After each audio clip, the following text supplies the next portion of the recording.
안녕하세요. 사연에 빠지다의 DJ 민영입니다. 오늘도 첫 번째 사연 시작하기 전에 구독과 좋아요 버튼 눌러주시고요. 그럼 오늘의 사연 함께 시작해 볼게요. 안녕하세요. 저는 꽃다운 30대 여자입니다. 저는 나이는 얼마 먹지 않았지만 지난 몇 년간 산전수전 공준전까지 치르느라 마치 인생 2회차를 사는 것만 같아요. 저보다 인생 선배님들 앞에서 할 이야기는 아니지만 사실 제가 몇 년 전만 해도 너무 힘들어서 삶을 포기해야 하나 고민했던 시간도 있었습니다. 저는 어릴 때부터 외로웠어요. 가족이라고는 어머니와 저 단 둘뿐이었거든요. 제가 학교도 가기 전에 아버지께서 돌아가시는 바람에 저와 어머니는 힘든 시간을 견뎌내야 했습니다. 아버지가 돌아가시기 전 몇 개월을 병원 신세를 지셨기 때문에 저와 어머니는 병원에서 먹고 자고 하며 아버지 곁을 지켰어요. 그 기억이 어린 저에게도 강렬했는지 지금까지도 병실 침대에 누워 계시던 아버지의 얼굴이 선명하게 떠오릅니다. 그래도 다행이에요.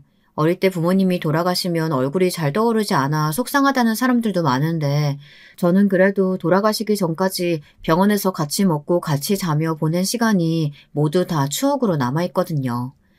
지금 생각해보면 아버지도 대단하신 게 큰 수술을 2번이나 받고 병원에서도 오래 계셨는데요. 힘든 내색도 한 번 하지 않으셨어요. 어린 딸이 곁에 있어서 그랬는지 모르겠지만 제 앞에서 약한 모습을 보이지 않으셨습니다. 그래서 아버지가 돌아가셨을 때 더 슬펐어요.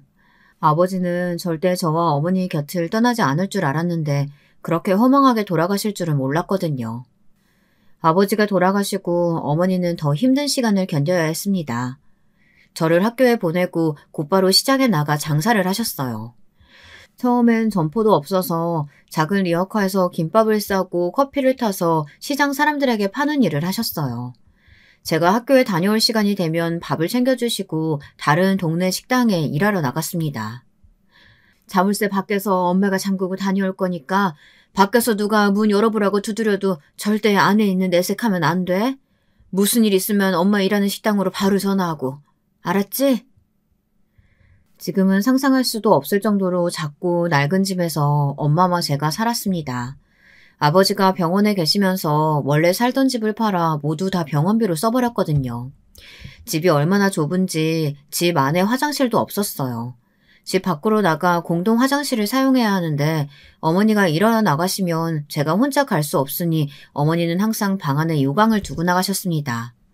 아직도 기억나는 게 어머니께서 저를 집에 혼자 두고 식당에 나가는 걸음이 떨어지지 않았는지 밖에서 자물쇠를 잠그고 몇 번이나 자물쇠를 확인하는 소리가 났어요.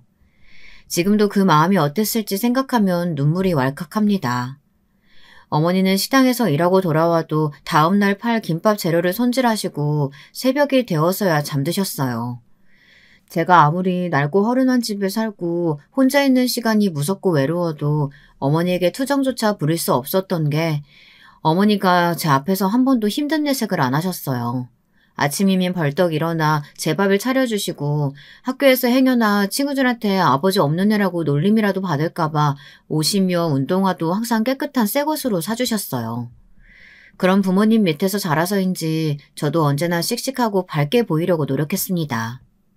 어머니께서 저 키우며 돈 벌기도 힘든데 저까지 힘들게 하고 싶지 않았거든요. 저는 언제나 먼저 친구들에게 다가가고 선생님께도 잘했습니다. 어머니 말씀처럼 아버지 없는 애처럼 보이고 싶지는 않았거든요. 그 덕분인지 초등학교 때는 반장을 놓치지 않고 매년 했어요. 집에서 워낙 혼자 있는 시간이 많다 보니 매일 책만 봤었는데요. 그러다 보니 자연스레 공부도 곧잘 하더라고요. 중고등학교 때는 성적이 항상 상위권이라 학교에서 경시대회 같은 것을 대표로 나가기도 했어요. 친구들은 그런 저를 항상 부러워했습니다. 수진이 너는 학원도 안 다니면서 어떻게 공부를 그렇게 잘해? 우리 엄마가 너희 부모님은 좋겠대.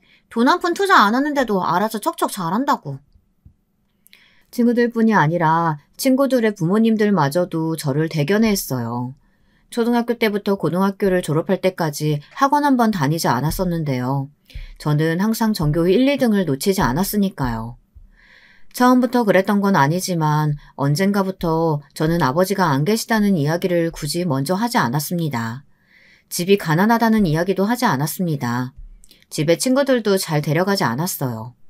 가난이 창피해서라기보다 다른 사람들이 꼭 저와 같은 생각을 하고 사는 게 아니라는 사실을 알게 된 이후부터는 가난을 숨겼습니다. 제가 공부도 잘하고 반장, 부반장을 놓치지 않고 하면 다들 부러워하던 친구들도 우리 집에 놀러 갔다 가면 이상하게 저를 안쓰럽게 생각하더라고요. 네가 왜 그렇게 악착같이 공부하나 했더니 집안 사정이 좋지 않으니까 그런 거였구나. 네가 성공해서 집안 일으키려고. 그치? 아버지가 안 계시다고? 아이고, 어린 게 얼마나 고생이 많았어. 어머니 혼자 너 키우느라 고생하셨겠다. 네가 공부 열심히 해서 엄마 호강시켜드려야 돼. 분명 다 저를 위하는 말인데 어쩐지 저는 듣기 싫었습니다. 제가 말하지 않아도 본인들 마음대로 제 상황을 걱정하며 안쓰럽게 생각하는 게 자존심이 상했어요. 선생님들도 마찬가지였어요. 처음엔 공부도 잘하고 성실하다고 예뻐하시던 분들도 우리 집 사정을 알고 나시면 좀 달라지시더라고요. 어머니는 김밥과 커피를 팔아 번 돈으로 학교 근처 시장에 분식집을 차렸습니다. 작은 가게였지만 어머니는 뿌듯해하시며 열심히 일했습니다. 그 모습을 보고 자란 제가 쉽게 기죽을 리 없었어요. 어머니의 씩씩함이 저의 삶의 원동력이 됐습니다. 어머니가 아무리 먹고 살기 바쁘셔도 그렇지. 그래도 수진이 네가 명색이 반장인데 너희 어머니 학교에 너무 신경 안 쓰시는 거 아니니? 1학기 반장 어머니는 학교 행사 때마다 오셔서 도와주셨는데. 엄마가 가게 하시느라 바쁘셔서요. 다음에 간식이라도 한번 보내달라고 말씀드릴게요. 저도 처음 들었을 땐 당황하고 창피했습니다. 대놓고 다른 아이들 부모님과 비교당하는 것 같아 기분이 좋지 않았거든요. 하지만 그것도 한두 번이지 매번 듣다 보니 면역이 생기더군요. 제가 어떻게 이야기하면 선생님들이 대충 하고 넘어가실지 알게 됐어요. 어머, 수진아, 누가 보면 내가 너한테 간식 사오시라고 말한 줄 알겠다. 요즘 절대 학교에서 학부모님들한테 그런 거 요구 못해. 내 말은 그래도 네가 반장인데 어머님이 학교 일에 너무 관심이 없으신 것 같아서 그런 거야. 모든 선생님이 그랬던 건 아니지만 우리 집 사정을 뻔히 아시면서도 어려운 요구를 하시는 분들도 계셨어요. 아버지가 안 계시다고 여러 번 말씀드렸는데도 진학상담 때마다 어머니가 못 오시면 아버지라도 오시라고 하라고 호통치시던 분까지 있었죠. 제가 아무리 긍정적으로 씩씩하게 살아보려고 해도 아버지 없이 가난하게 사는 건 항상 녹록지 않았습니다. 성인이 돼서도 마찬가지였어요. 남들은 뭐든지 쉽게 해내는 것 같은데 저에게는 인생이 그렇게 호락호락하지 않았습니다. 약대 2학년을 다니는 중에 어머니께서 유방암에 걸리셨어요. 저는 학업을 중단해야 했습니다. 당시에도 주변에서는 말이 많았어요. 그 좋은 대학을 다니다 그만두면 어떡하냐고 했죠. 어머니도 마찬가지였고요. 이 어미가 못나서 딸내미 앞길을 망치는구나. 엄마 혼자 다 알아서 할 수 있어. 그러니까 제발 학교는 졸업해. 어머니는 제가 학교를 그만두면 병원에도 가지 않을 거라고 고집을 피우셨어요. 그 정도로 제가 학업을 그만두지 않기를 바라셨습니다. 하지만 어쩔 수 없었어요. 어머니를 돌볼 수 있는 가족이라고는 저밖에 없었으니까요. 평생 저 하나만 바라보시고 키우느라 본인 몸은 돌볼 새도 없이 살아오신 어머니를 혼자 둘 수는 없었습니다. 더군다나 병원비도 만만치 않았습니다. 수술까지는 어머니께서 모아두신 돈으로 어떻게든 해결했지만 자꾸만 암이 이곳저곳으로 전이됐어요. 수많은 검사와 본격 항암 치료를 받게 되자 병원비를 감당하기가 어려웠어요. 그런 상황에서 저까지 학자금 대출을 받을 수는 없었습니다. 저는 이런저런 걱정이 많았지만 우선 어머니를 하루라도 빨리 낫게 하는 게 급선무였으니 어머니께 일절 돈 이야기는 하지 않고 간호에만 신경 썼습니다. 저는 결국 학교로 다시 돌아가지 못하고 취직을 했어요. 약사가 되지는 못했지만 그래도 제약회사에 들어가 사무보조 업무를 했습니다. 많지 않아도 제가 나가서 돈을 벌기 시작하니 그래도 어머니 병원비를 감당할 수 있었어요. 사회생활을 하다 보니 제가 지금까지 세상을 너무 모르고 있었다는 사실을 알았습니다. 어머니의 빈자리가 어느 때보다 크게 느껴졌어요. 돈 벌기 힘든 건 물론이었고 살림하기도 쉽지 않더라고요. 출근하면서 어머니 병원에 왔다 갔다 하며 간호까지 하려니 정신이 없었습니다. 그렇게 몇 년을 버텼어요. 많지 않은 월급으로 생활하고 남은 돈은 조금씩 저축까지 했습니다. 매일매일이 정신없이 돌아갔지만 그래도 마음만은 행복했습니다. 아버지는 병원에 그렇게 오래 계셨어도 결국은 저와 어머니의 곁을 떠나셨지만 어머니는 치료만 받으면 충분히 사실 수 있다는 게 다행이라고 생각했어요. 어머니는 정말 대단한 분이세요.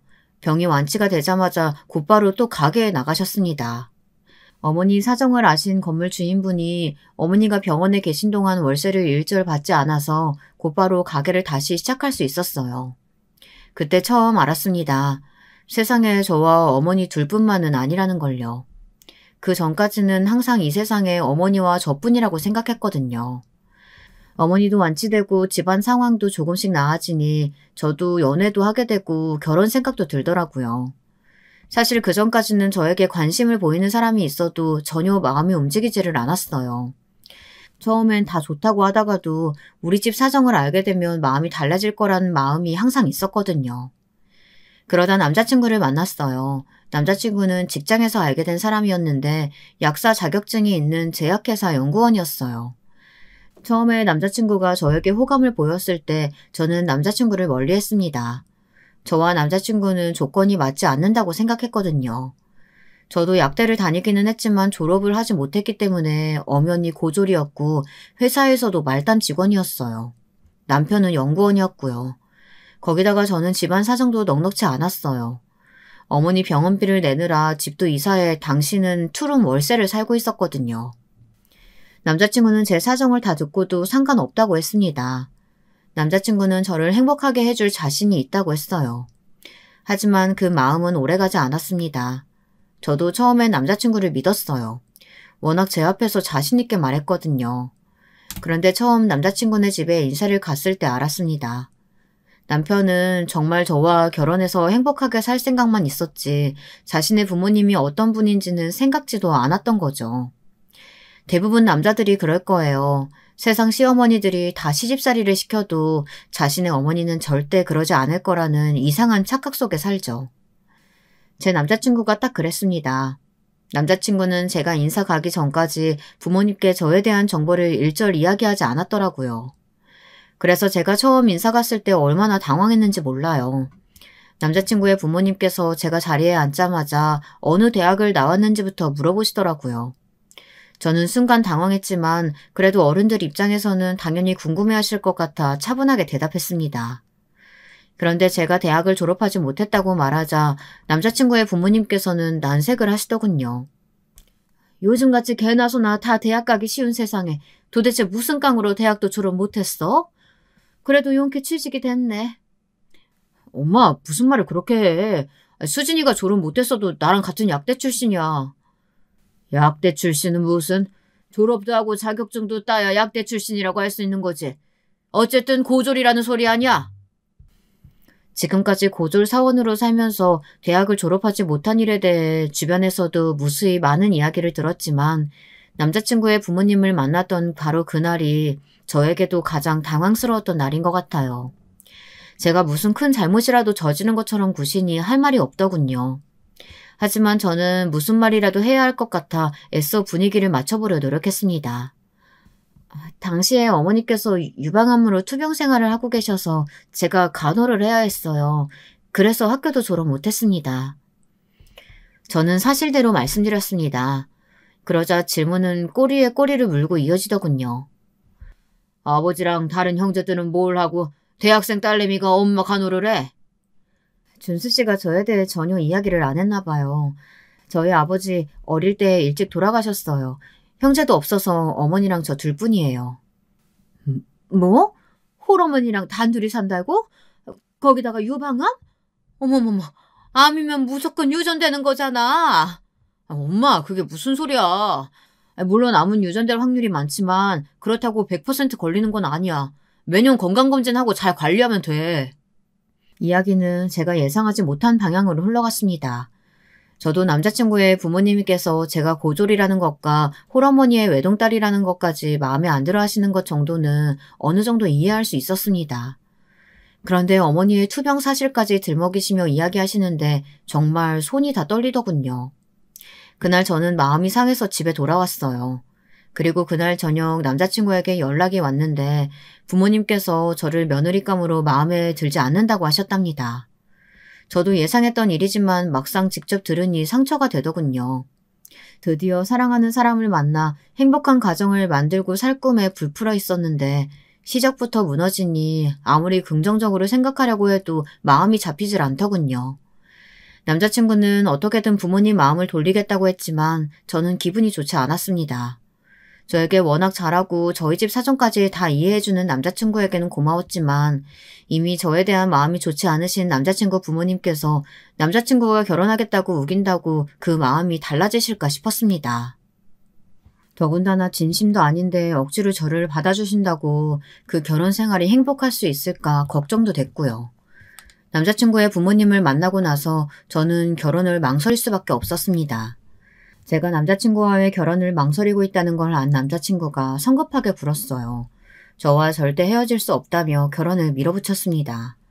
부모님이 반대하셔도 저와 결혼하겠대요. 부모님과 연을 끊어도 말이죠. 저는 그럴 수 없었습니다. 저 때문에 부모 자식 간의 연을 끊게 할 수는 없었어요. 그렇다고 남자친구와 헤어질 수도 없었습니다. 고민 끝에 마지막으로 남자친구의 부모님 마음을 돌려보기 위해 제가 노력해보기로 했어요.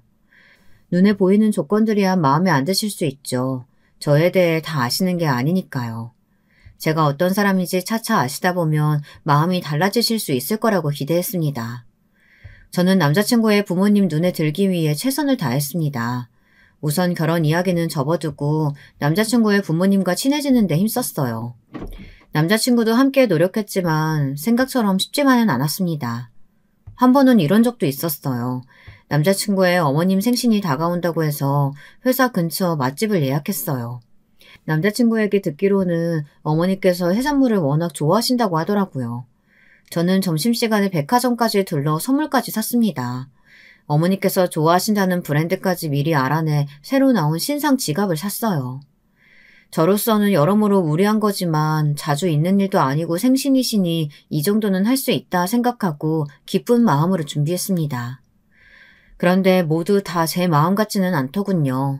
미리 주문한 식사가 서빙됐는데 어머니께서 생신인데 미역국을 못 드셨다고 하시더라고요. 저는 마음이 쓰여 미역국도 함께 주문했습니다. 그런데 어머니께서 미역국을 딱 한술 뜨시더니 미간을 확 구기시더군요. 저는 신경이 쓰여 맛이 없으시냐고 물었습니다. 생일상은 자고로 손맛이 중요한 건데 남이 끓여준 미역국이라 그런가 영 맛이 없네. 이래서 엄마는 딸이 있어야 돼. 아들만 줄줄이 둘이니 평생 미역국 한 그릇 제대로 못 얻어먹는다니까. 남자친구의 어머니는 갑자기 하소연을 늘어놓으셨습니다. 아들만 둘이라 집안에 여자가 없어서인지 결혼하고 지금까지 누구한테도 미역국을 얻어먹은 적이 없으시대요.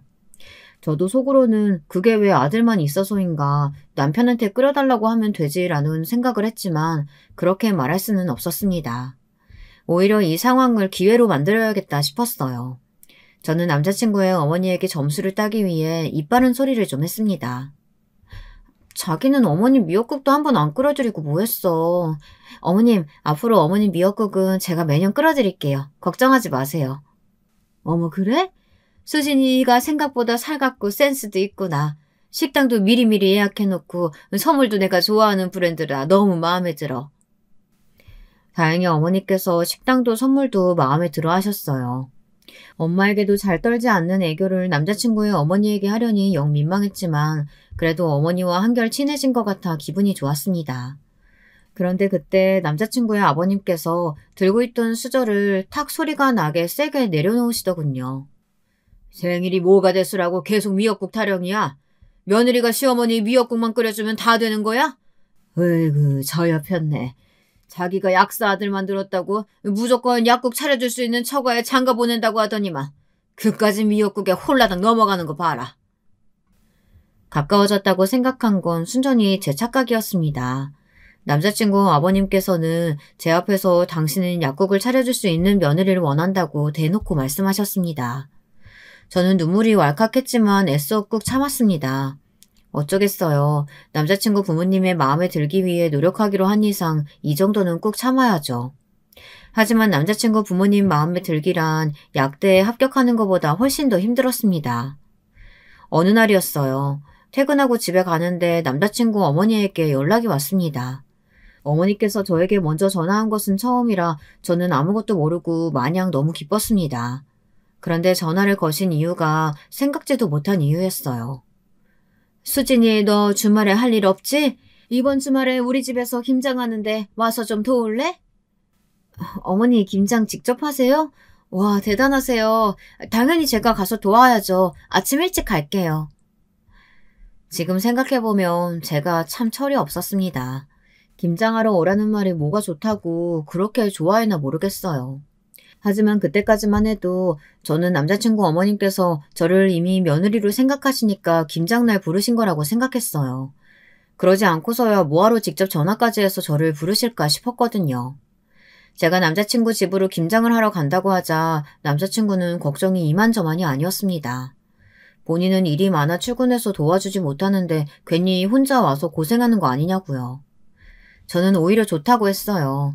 남자친구가 옆에서 괜히 거둔다고 제 편을 들어주면 더 불편할 것 같았거든요. 저는 주말이 되자마자 만만의 준비를 하고 남자친구네 집으로 갔습니다. 그런데 말이 좋아 김장이지 이건 뭐 김치 공장이 따로 없더군요. 남자친구네 집은 시골에서 농사지은 배추를 몽땅 다 가져다가 온 식구들끼리 다 같이 김장을 하더라고요. 남자친구의 부모님을 비롯해 남자친구의 고모님 두 분의 작은 아버지 식구들까지 온 식구가 김장하기 위해 모두 다 남자친구네 집으로 오셨더라고요. 시골에서 절여온 배추가 언뜻 보아도 100포기는 되어 보였어요. 집 앞마당에 수북히 쌓인 배추를 보자 정신이 번쩍 뜨였습니다. 남자친구 어머님께서 저를 며느리로 생각하신다기보단 정말 일손이 한 명이라도 귀해서 부르신 건가 싶더군요. 제 사연을 들으시는 분들은 설마 남의 집 귀한 딸을 일꾼으로 불렀겠느냐 하실 수도 있겠지만 사실이었습니다. 김장하는 동안 저는 정말 허리 한번 제대로 못 펴고 하루 종일 김장만 했어요. 가족 중 누구 하나 괜찮냐 힘드냐 묻지도 않더라고요. 어머, 우리 형님 며느리감이 손이 아주 야물딱지네. 우리 형님도 이제 며느리 들어오면 좀 편해지시겠어요? 그러게, 내년엔 우리도 국수 얻어먹는 거야? 김장이 어느 정도 마무리되자 그제야 어른들께서 저에 대해 궁금해하셨어요. 제가 준수 씨 여자친구라 소개했더니 그때부터 고모님들이 저를 조카 며느리라고 부르셨습니다. 저는 그 호칭이 싫지 않아 가만히 있었는데 남자친구의 어머니께서 정색을 하시더라고요. 며느리는 무슨? 우리 준수 아직 30도 안 됐는데 결혼은 무슨 결혼이야. 난 아들들 결혼 늦게 시킬 거야. 저한테 물어보지도 않으시고 무조건 결혼 생각이 없다고 하시는데 저도 모르게 너무 서운하더군요. 그래서 저도 모르게 한마디 했어요. 저런 준수 씨는 하루라도 빨리 결혼하고 싶은데 어머님은 아직 장가 보내기가 싫으신가 봐요. 어머, 요즘 아가씨들은 이렇게 적극적이라니까? 아가씨가 우리 준수랑 결혼하고 싶긴 되게 결혼하고 싶나 보네. 이렇게 힘든 김장까지 하러 온 거 보면. 그러게, 우리 오빠가 아들 약국 차려주는 며느리 본다고 입에 침이 마르게 얘기했었는데 우리 조카 며느리는 다 준비되어 있나? 도대체 언제부터 약국 이야기를 하셨던 건지 온 식구가 다 알고 계시더군요. 저는 할 말이 없으니 웃어 보이는 것 말고는 대답할 수 있는 게 없었습니다. 그때였어요. 남자친구의 아버님께서 마음이 뒤틀리시는지 또 괜히 호통을 치셨습니다. 그거 다들 쓸데없는 소리 하지 말고 후딱 마무리나 해. 배고파 죽겠는데 밥도 안 차리고 하루 종일 김장만 할 생각이야? 수진이 너는 그만 너희 집으로 가봐라. 괜히 네가 우리 집 드나들어서 우리 아들 혼삭길 막히겠다. 저는 순간 말문이 턱하고 막혀버렸습니다. 아버님 말 한마디에 마치 제가 남자친구 뒷공무니를 졸졸 따라다니며 결혼하자고 조르는 그런 여자가 되어버렸습니다. 아이고, 일할 사람도 없는데 와서 도와주면 좋지 뭘 또 그래요. 수진아, 저 사람 말 신경 쓰지 말고 이거나 들고 나가서 밖에서 좀 닦아와. 남자친구 아버지의 말씀에 이미 상처를 받고 어안이 벙벙한 저에게 어머님은 대화를 잔뜩 안겨주셨습니다. 해가 지게 생겼으니 빨리 마당에 나가서 닦고 오라는 거죠. 순간 저는 욱해서 품에하는 대화들을 바닥에 다 내동댕이 쳐버릴까 싶었습니다. 이대로 다 던져버리고 결혼이고 뭐고 하지 말자 싶었죠. 그런데 그때 퇴근하고 급하게 달려온 남자친구가 집 안으로 들어오다 부모님이 저에게 하시는 말을 다 들어버렸나 봐요. 남자친구가 노발대발 난리가 났습니다. 엄마, 지금 뭐 하는 거야? 난 수진이랑 다들 친해졌으면 해서 오라고 한 건데 어떻게 내 여자친구를 이런 대접을 할 수가 있어?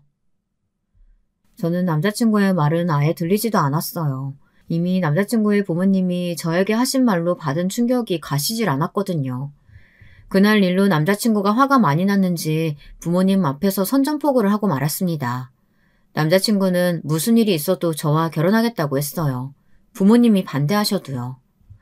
저 지금까지 부모님이 하시는 말씀이면 뭐든지 다 들었어요. 근데 이제는 아니에요. 어머니 아버지가 남의 집 귀한 자식한테 이렇게 무식하게 대하시는 분들인 줄은 몰랐네요. 남자친구는 자기 부모님이 이럴 줄 몰랐다며 너무나 실망했습니다. 처음에 부모님이 저를 반대했을 때는 저를 잘 몰라서 그러시는 거고 저와 가까워지다 보면 분명히 저의 좋은 점을 금방 알아채시고 허락하실 줄 알았답니다.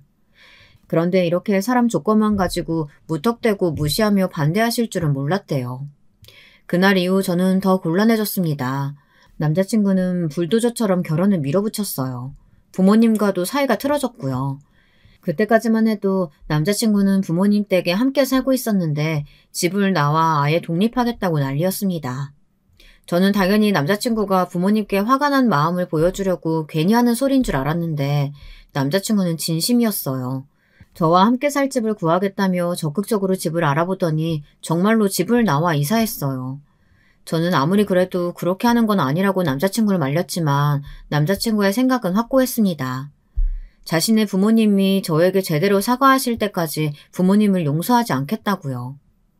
저는 이런 방법이 과연 통할까 싶었는데 정말 통하더군요. 저한테는 그렇게 함부로 대하시더니 당신의 아들이라면 꼼짝 못 하시더라고요. 아들이 정말 집을 구해 나가버리자 마음이 급해지신 부모님은 저를 찾아오셨어요. 물론 남자친구 말처럼 저에게 지난 일을 사과하신 건 아니에요. 아들이 저렇게까지 나오니 어쩔 수 없이 결혼을 허락해주겠다는 식의 이야기였죠. 저는 반신반의했습니다. 정말 이대로 결혼을 하는 게 맞나 고민이 됐어요. 남자친구와 결혼하는 거에 대해서는 전혀 불안한 게 없었는데 아무래도 시부모님 되실 분들과 제가 정말 가족이 되어 잘 지낼 수 있을까 확신이 없었습니다. 결혼하고 나서도 저를 무시하고 막대하시면 제가 어떤 선택을 해야 할지 암담했거든요. 하지만 눈 깜짝할 새에 남자친구의 지위로 결혼 준비는 일사천리로 진행됐습니다. 남자친구가 저와 살겠다고 계약한 전셋집에 이것저것 생활용품을 정리해놓고 웨딩 촬영까지 하고 보니 결혼식이 한 달밖에 남지 않았더군요. 저와 남자친구는 매일 퇴근을 하면 앞으로 함께 살 신혼집에 매일 같이 가서 앞으로의 계획을 세웠습니다. 결혼하면 밥은 누가 하고 설거지는 누가 할 건지, 아이는 몇이나 낳을 건지까지 생각하며 상상의 나래를 펼쳤죠. 그런데 행복도 잠시 저희에게 믿을 수 없는 사건이 벌어졌습니다. 결혼 전 남자친구와 건강검진을 함께 받으러 갔는데 말도 안 되는 이야기를 들었어요. 처음엔 유방이 이상하게 보인다고 해서 정밀검사를 받았는데 글쎄 제가 유방암이랍니다. 어머니가 유방암에 걸리신 적이 있다 보니 저는 20대 초반부터 매년 검사를 받았어요. 10년 가까이 전혀 문제가 없어 안심하고 있었는데 결혼 전에 저에게 이런 일이 생길 줄은 꿈에도 몰랐습니다. 다행히 유방암 초기 단계라 검사를 조금 더 진행해보고 수술 여부와 항암 여부를 결정하기로 하고 돌아왔습니다. 그래도 매년 검사를 한 덕분에 빨리 알게 되어 저는 다행이라 생각했습니다. 그런데 문제는 제 유방암이 아니었어요. 그로 인해 모든 것이 틀어져 버렸습니다. 저는 결혼을 한 달 앞두고 파혼했어요. 그런 결정을 할 수밖에 없었던 건 역시나 제가 우려했던 대로 예비 시부모님들은 저를 가족으로 받아들일 생각이 애초에 없는 분들이었다는 겁니다. 물론 결혼을 앞두고 신부가 암에 걸렸으니 좋아할 시댁 식구가 어디 있겠어요. 파혼 이야기가 충분히 나올 수 있는 일이었죠. 하지만 예비 시부모님들의 반응은 정말 제가 예상하지 못했던 반응이었습니다. 예비 시댁에 가기 전부터 저는 어떤 소리를 듣게 돼도 상처받지 말아야지 굳게 마음을 먹고 갔는데요. 남자친구는 시부모님이 어떤 소리를 하든 본인이 알아서 할 테니 저에게 걱정하지 말라고 했습니다. 어머, 거봐, 뭐랬어. 암은 무조건 유전이라니까.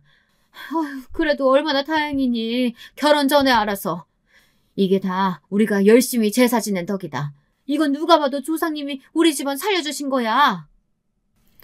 저는 제 두 귀를 똑똑히 듣고도 제 귀를 의심했습니다. 누가 보면 저에게 좋은 일이라도 생긴 줄 알겠어요. 마치 제가 암에 걸린 게 잘 됐다는 것처럼 들렸습니다. 엄마, 결혼 전에 알아서 다행이라니.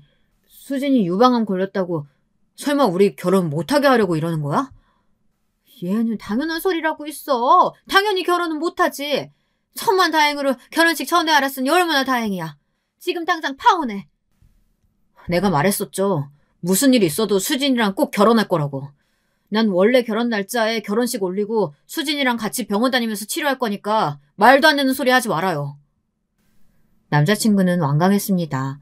신혼여행만 취소하고 식을 올리자마자 저와 병원을 다니며 치료에 집중할 거라고 했어요. 이 정신 나간 녀석이 지금 무슨 소리라는 거야? 홀어머니 모시고 사는 고졸이랑 결혼하는 것도 미치게 싫었는데 도대체 네가 뭐가 모자라서 암까지 걸린 여자랑 결혼하겠다는 거냐? 개 같은 소리 하지 말고 당장 예식장부터 취소해. 가만히 앉아 남자친구와 부모님이 나누는 이야기를 듣다 보니 저는 기가 막혀 웃음이 튀어나오더군요. 제가 지금까지 얼마나 멍청한 짓을 하고 있었는지 그제야 알았어요. 처음부터 저는 남자친구와 결혼하겠다고 결정해서는 안 됐습니다. 저는 홀가분한 마음으로 자리를 박차고 일어났습니다. 됐습니다. 그만 이야기하세요. 더는 이 집에 시집 올 생각 추후도 없어요. 이 결혼 어머님 아버님이 아니라 제가 깨는 거예요. 준수 씨 미안하지만 우리 파혼해요. 나 당신이랑 결혼 못해요. 물론 남자친구에게는 고마워요. 저같이 부족한 여자를 사랑해줬으니까요. 하지만 도저히 저런 소리까지 들으면서 결혼하고 싶지는 않았어요. 저는 제 할 말만 하고 집을 나와버렸습니다. 제가 알아서 파혼하겠다고 해서 신이 난 남자친구의 부모님 얼굴을 보고 싶지 않았거든요. 제 뒤를 쫓아오는 남자친구에게 손가락에 끼고 있던 커플링을 돌려주었어요. 남자친구는 어떻게든 저를 설득하려고 했지만 소용없었습니다. 제 생각은 전혀 바뀌질 않을 거니까요. 그날 이후 남자친구에게는 매일같이 연락이 왔지만 저는 받지도 만나지도 않았습니다. 그래도 계속 연락이 와서 저는 메시지를 보냈습니다. 아무리 남자가 좋아도 저를 지나가는 똥개 정도로도 취급하지 않는 어른을 시부모님으로 모시고 살 수는 없다고요. 물론 어른들 말씀이 다 틀린 건 아닙니다. 맞아요. 어느 부모가 암에 걸린 여자를 며느리로 받아주고 싶겠어요. 저라도 쉽지 않을 거예요. 하지만 아무리 그래도 사람을 앞에 두고 저를 내쫓을 명분을 찾았다며 좋아하는 꼴까지 보여주는 건 정말 말도 안 되는 행동이라고 생각합니다. 그날 이후 저도 견디기 힘들 정도로 힘들었지만 애써 유방암 치료에 집중하려고 노력했습니다. 저의 유방암 진단과 파혼으로 인해 가장 힘들어하신 분은 바로 저희 어머니예요. 사실 남자친구네 부모님께서 저를 반대하셨을 때도 어머니에게 일절 말하지 않았어요. 제가 고졸에 아버지가 안 계셔서 남자친구네 부모님께서 반대하신다고 하면 어머니가 제일 슬퍼하실 게 뻔하니까요. 이게 다 내 잘못이다. 그 나쁜 걸 너처럼 귀한 애한테 물려줘서 이사다를 만들고 내가 사돈댁에 가서 무릎이라도 꿇고 빌게. 너 어떻게든 유방암 내가 완치시킬 테니까 너 받아달라고. 엄마, 나 암 걸려서 파혼당한 거 아니야. 내가 그런 집안하고는 엮이고 싶지 않아서 결혼 안 하겠다고 한 거야. 제 파혼 소식에 어머니는 바닥에 주저앉아 펑펑 눈물을 흘리셨습니다. 그 모습을 보는데 제 마음이 찢어지는 것만 같았습니다. 남자친구와 파혼한 일에 대해서는 절대 후회하지 않았지만 그 일로 어머니께 크나큰 상처를 만들어드린 것 같아 그건 너무 죄송했어요. 그래서 저는 더 열심히 치료받았습니다. 어머니를 생각해서요. 제가 아무리 아프고 힘들어도 어머니가 겪었던 시간보다는 훨씬 더 견딜 수 있을 정도의 시련이었으니까요. 저에게는 보험도 있었고 결혼한다고 모아놓은 돈도 있었으니 최소한 병원에 다니면서 돈 걱정은 안 해도 되잖아요. 그리고 무엇보다 든든했던 건 저에게는 어머니가 계시다는 겁니다. 어머니는 가게를 나가 일하시면서도 저의 병간호를 해주셨어요. 항암 때문에 병원에 입원했을 때도 저 혼자 충분히 할 수 있다고 했지만 어머니는 항상 제 곁에 있어주려고 하셨습니다. 그 덕분인지 수술 경과가 좋았어요. 저는 유방암 진단을 받은 지 1년 만에 완치 판정을 받았습니다. 물론 계속 외래 진료를 받으며 검사도 해야 하지만 처음 걱정한 것보다 훨씬 더 좋아져 좋은 방향으로 생각하기로 했습니다. 고작 30년 조금 넘게 살았지만 여러 방면으로 산전수전을 겪고 나니 삶을 살아가는 방식이 많이 달라졌어요. 전에는 지금 당장 해결해야 하는 문제부터 해결하느라 급급했었는데 파혼도 하고 한번 크게 아프고 나니 뭐든지 제가 하고 싶은 일은 미루지 말고 지금 당장 해야 한다는 걸 깨달았습니다. 지나간 시간은 아무리 후회해봐야 다시 돌아오지 않으니까요. 저는 지금까지 고생한 것들을 보상받기라도 하듯 하고 싶었던 일은 뭐든지 다 했습니다. 어머니와도 전보다 더 많은 시간을 보냈어요. 생각해보니 뭐가 그렇게 바쁘다고 어머니와 둘이 여행 한번 다녀온 적이 없더라고요. 저는 다른 건 다 젖혀두고 오롯이 저와 어머니에게만 집중했습니다. 그렇게 나 자신만 생각하며 살다 보니 시간이 금방 흐르더군요. 예전에 있었던 나쁜 일들은 기억도 안 날 정도로 까마득해졌을 때쯤 저에게 신기한 일이 생겼습니다. 앞으로 살면서 다시는 만난 일이라고는 없을 줄 알았던 분들을 다시 만났어요. 그분들은 바로 저를 파혼까지 하게 만들었던 장본인, 바로 전 남자친구의 부모님이었습니다. 정말 생각지도 못한 장소에서 바로 딱 만났어요. 제가 산부인과 진료를 받을 일이 있어 잠깐 짬을 내서 병원에 들렀는데 글쎄 거기서 전 남자친구의 부모님을 딱 만난 거예요. 더 놀라웠던 건 어머니께서 환자복을 입고 있었다는 겁니다. 처음엔 시간이 벌써 5년이나 흘렀으니 제가 잘못 본 것일지도 모른다고 생각했어요. 그런데 병원이라 모두 다 마스크를 쓰고 있었는데도 단번에 알아볼 수 있겠더라고요. 바로 아버님 때문에요. 시간이 그렇게 흘렀어도 아직도 정정하신지 어머니에게 소리를 지르는 목소리는 여전했습니다. 그 소리가 얼마나 큰지 주변에 있던 사람들까지 모두 다 두 분을 보고 있었어요. 아주 죽을 병 걸렸네. 죽을 병 걸렸어. 수술도 잘 끝났는데 어린애도 아니고 왜 그렇게 엄살을 부려? 병원에서 평생 살 거야? 얼른 괜찮다고 해야 퇴원을 할 거 아니야? 보아하니 어머니가 아파서 입원하셨나 보더라고요. 그렇게 미워했던 사람들이었는데 오랜만에 봐서 그런지 반갑기까지 했습니다. 더군다나 환자복까지 입고 있는 모습을 보니 아는 척을 하지 않을 수가 없었어요. 제가 먼저 다가갔습니다. 그리고 아는 체 했어요. 제가 다가가 오랜만에 뵙는다고 인사를 건네자 전 남자친구의 부모님은 제 얼굴을 보자마자 못 볼 거라도 본 것처럼 화들짝 놀라셨습니다. 저는 마치 제가 저승사자라도 된 줄 알았어요. 너무 놀라셔서요. 그런데 두 분의 반응이 이상했습니다. 저를 보자마자 어머니는 제 손을 부여잡고 펑펑 눈물을 쏟으시더라고요. 아버지는 당황해서 어쩔 줄 모르시고요. 주변에 있던 사람들이 모두 다 저희를 쳐다보는데 저도 당황스럽더군요. 저는 애써 어머니의 손을 잡아 일으켰습니다. 그리고 진정하시라고 했어요. 그러자 어머니는 대뜸 저에게 사과부터 하시더군요. 내가 너무 잘못했어. 내가 너한테 몹쓸 짓을 해서 이런 벌을 받나 보다. 나 때문에 얼마나 속상했니 그래. 그래. 우리가 너한테 정말 면목이 없다. 준수가 계속 너한테 연락했는데도 네가 전화도 안 받고 아예 연락처도 바꿔버렸다며. 그래서 우리가 너한테 사과하고 싶어도 연락을 못했다. 생각지도 못한 일이었습니다. 사실 언젠가 우연이라도 만날 수 있지 않을까 상상한 적은 있어요.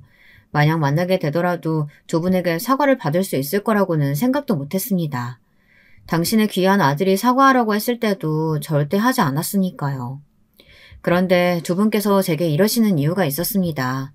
제가 저만 생각하며 행복하게 살아온 5년 동안 전 남자친구네 집안에는 말로 다 할 수 없는 크고 작은 일들이 있었더군요. 먼저 어머니께서 병원에 계신 이유는 어머니께서 자궁경부암에 걸리셨답니다. 그래서 얼마 전에 수술하시고 입원 중이시라네요. 더군다나 저와 파혼하고 나서 남자친구는 부모님과 인연을 끊었대요. 준수도 너랑 헤어지고 나서 완전히 부모한테 등 돌렸어. 아예 이제 연락도 안 한다니까. 내가 자궁경부암 걸렸다고 했더니만 그게 다 내가 너한테 모질게 해서 내가 벌 받는 거라고 하는 거 있지. 그랬습니다. 저와 남자친구가 파혼하고 나서 남자친구는 철저하게 부모를 외면하고 살았나 보더군요. 어머니가 자궁 경부암에 걸렸는데도 일절 와보지 않고 연락도 한 통 안 한답니다. 예전 생각을 하면 두 분과는 말도 섞고 싶지 않았지만 암에 걸려 아프다는 이야기를 들으니 저도 모르게 마음이 좋지 않았습니다. 암이라는 병이 얼마나 힘든 병인지 누구보다 제가 잘 아니까요. 환자도 보호자도 서로 굳게 마음을 먹고 함께 이겨내야 하는 병인데 자식에게 철저히 외면당하면 그거만큼 힘들 게 없을 거예요. 그래도 어머님께는 아버님이 계시잖아요. 지금도 같이 병원에 계신 모습 보니까 그래도 다행이다 싶네요. 다행은 무슨. 수진이 너도 이 인간 알잖아. 어디 마누라 걱정하는 사람이니? 지금도 하기 싫은 거 억지로 하느라 아주 매일 똥 씹은 표정이다. 거기다가 자기도 너한테 그렇게 모진 소리 다 풀어보놓고는 아들 집 나가니까 그게 다 무조건 나 때문에 생긴 내 잘못이라고 몰아붙이는데 아휴 내가 아주 질린다니까. 어머, 근데 너는 병원에 무슨 일이야? 이 옆에는 할 말 안 하면 구분을 할 줄 모른다니까. 우리가 지금 수진이 앞에서 푼수 떨 때야? 그러고 보니 수진이 너는 치료 다 끝났냐? 이제 완치된 거야? 누가 보면 오랜만에 반가울 얼굴을 보기라도 한 줄 알겠더라고요. 두 분은 그제야 제 안부가 궁금했는지 제가 왜 병원에 왔는지 물으셨어요. 아직 유방암이 완치된 게 아니냐며 걱정하시면서요. 그래서 사람은 다 자신이 겪어봐야 그게 얼마나 힘든지 아나봅니다. 제가 유방암에 걸렸다고 좋아하시던 게 엊그제 같은데 이제는 제 걱정을 다 해주시니까요. 저 유방암 완치됐어요. 오늘 병원에 온 건 제가 얼마 전에 결혼했거든요. 아이 가지려고 이 병원 산부인과 다니고 있어요. 아무래도 암 걸렸을 때 항암이나 방사선 치료를 받아서 임신 가능할까 검사해보려고요. 네, 그랬습니다. 저는 작년에 결혼했어요. 저의 굴곡진 인생을 이해해줄 수 있는 남자가 또 있을까 했는데 다행히도 좋은 사람을 만났습니다. 지금의 남편은 미국에서 오래 생활을 한 사람이라 부모님도 미국에 계세요. 남편 부모님도 저의 상황을 다 아시지만 너무도 감사하게 모든 걸 다 이해해 주셔서 너무 행복한 결혼 생활을 하고 있습니다. 그래서 아이를 낳고 싶다는 생각도 한 거예요. 남편을 닮은 아이를 꼭 갖고 싶거든요. 어머, 그랬구나. 잘됐다. 내가 아프고 나서 네 생각을 얼마나 많이 했는지 몰라. 그때 그냥 너를 며느리로 받아줬으면 나한테 이런 일이 생기지 않았을 텐데. 어머니는 여전했습니다. 저에게 미안한 마음을 가지고 있으면서도 여전히 본인 생각만 하셨어요. 그때였습니다. 간호사분이 제 이름을 불러 진료실로 들어가 봐야 하는 상황이었어요. 그런데 아버님께서 저에게 연락처를 물어보시더군요. 우리가 염치 없는 건 알지만 이 사람 암치료 다 끝나면 다시 한번 따로 만날 수 있을까? 그때 만나서 우리가 정식으로 사과하마. 네가 우리를 용서해줘야 준수도 다시 돌아올 거야. 아버님은 꼭 다시 저를 만나고 싶다고 사정하셨어요. 저는 순간 그런 생각이 들더군요. 인생은 정말 살아봐야 아는 거라는 걸요. 저는 말없이 지갑에서 명함을 꺼내 건넸습니다. 아니, 이게 뭐야? 저는 어쩌면 지난 5년 동안 이 순간만을 위해 달려온 건지도 모르겠다는 생각이 들었습니다. 저에게 씻을 수 없는 상처를 준 두 분에게 결혼했다는 사실을 이야기했을 때도 희열이 있었지만 저에게 연락처를 물어보고 제가 명함을 건넸던 바로 그 순간은 말로 다 표현할 수 없을 정도로 온몸에 소름이 돋아났어요. 아버지가 제게 건네받은 명함을 보고 눈이 휘둥그레지자 어머니는 아버지 손에 있던 명함을 빼서 확인했습니다. 그리고는 제가 건넨 명함을 몇 번이나 다시 확인했어요. 당연히 믿을 수 없겠죠. 저도 아직 믿기지 않으니까요. 어머, 행복약국? 약사 김수질? 수진이 너 약사 됐니? 네, 저 약사 됐어요. 암 수술하고 치료받으면서 회사 그만뒀더니 시간이 남아도니까 자꾸 우울한 생각만 들더라고요. 그래서 다시 공부 시작했어요. 그래서 항암 받으면서 다시 약대 들어가고 약사 자격증까지 땄고요. 얼마 전에 제 이름으로 된 약국도 차렸어요. 저는 어느 때보다 허리를 꼿꼿하게 세우고 당당하게 말했습니다. 어머니는 약국이라는 말만 듣고도 입을 다물지 못했어요. 놀랍겠죠. 아들 장가 한번 잘 보내서 약국까지 차려주시려고 했던 분들이 제가 당신의 아들보다 먼저 결혼해 먼저 약국을 차릴 거라고는 꿈에도 모르셨을 테니까요. 네가 어떻게 약국을 차렸어? 너 로또라도 된 거야? 로또 맞았죠. 제 남편이 저한테는 로또거든요. 제 남편 치과 의사예요. 집안도 대대로 미국에서 의사라 얼마 전에 한국에 개원했거든요. 남편 병원 바로 아래층에 제 약국도 차려줬어요. 저는 진료실에 들어가야 한다는 상황도 까먹고 제 근황을 이야기했습니다. 아픈 분에게 이런 자랑을 늘어놓는다는 게 한편으론 미안했지만 그래도 어쩌겠어요. 이런 기회가 어디 흔한가요? 파혼하고 나서 어떻게든 유방암을 극복하고 당당하게 살아갈 거라 매일 다짐했지만 종종 저에게 모진 말을 퍼부었던 남자친구의 부모님 얼굴이 떠올라 괴로웠습니다.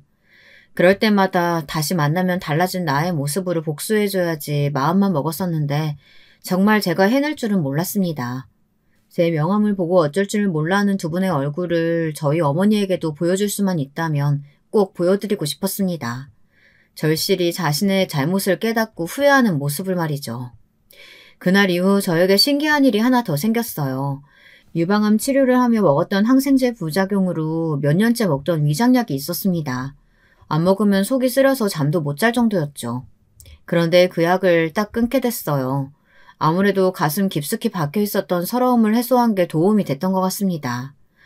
그로부터 얼마 뒤 전 남자친구 어머니에게 메시지가 왔어요. 도저히 볼낯이 없어서 전화는 못하겠고 메시지로 대신한다. 지난날 있었던 나의 실수는 잊어주렴. 벌받으며 뼈저리게 반성하고 있단다. 병도 완치됐고 약사도 되고 결혼까지 한 너의 모습 보니 내가 얼마나 아둔한 인간이었는지 다시 한번 깨달았단다. 미안했다. 용서해주렴. 문자 메시지를 읽고 또 읽었습니다. 속이 시원하다기보다는 한숨이 나왔습니다. 가족이 되어서 잘 지낼 수도 있었던 인연인데 누군가의 실수로 한순간에 많은 것이 달라졌으니까요. 저는 답장도 연락도 하지 않았습니다. 그게 저 나름대로 용서였어요. 그리고 마음속으로 어머니께서 얼른 완치하시기를 빌어드렸습니다.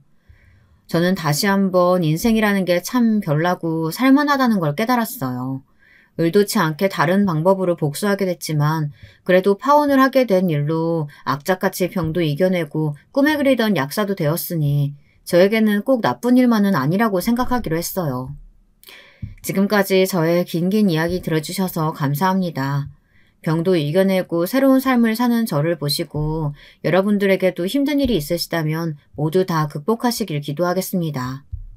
여러분의 가정엔 크고 작은 사고도 없이 항상 무탈하시기만을 바라겠습니다. 감사합니다. 안녕하세요. 저는 경기도 안양에 거주하고 있는 40대 여자입니다.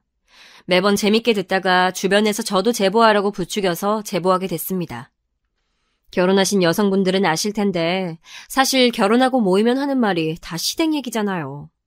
저와 친구들도 별반 다르지 않습니다.